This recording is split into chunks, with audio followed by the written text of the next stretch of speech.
আসসালামু আলাইকুম। আসলে আমি এখানে অরিজিনাল সাউন্ডটা দিতে পারছি না বলে দুঃখিত।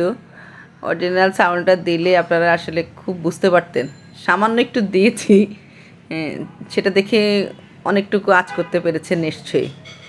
তো এখানে যেটা হয়েছে, আমরা সেই আসর নামাজ পড়ে বেরোইছি রুগী দেখার উদ্দেশ্যে। দুজন রুগী দেখলাম আমরা।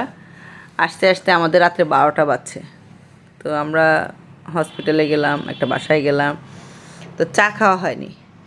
তো এখন আসার টাইমে 12টার দিকে আমি তেল ঢুকাতে গাড়ি পাম্পে ঢুকিয়েছি। তো এই ফাঁকে আমি সাহেবকে বললাম যে আমি একটু চা খেয়ে নিই, আমার চায়ের খুব নেশা উঠেছে। তো আমি চা খেতে গেলাম, চা নিতে নিতেই তেল ভরা শেষ।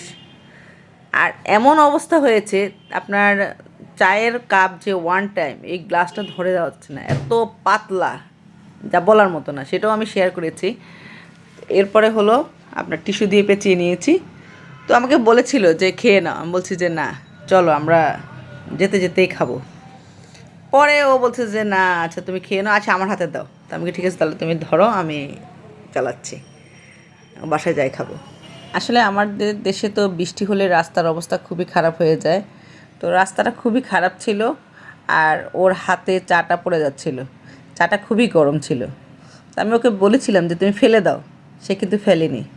সে হাতে নিয়েই বসেছিল চাটা, আর চিল্লাচ্ছিল তুমি আস্তে চালাও, আস্তে চালাও। এটাই হলো ভালোবাসা। এই ভালোবাসার জন্যই মানুষ থেকে যায়।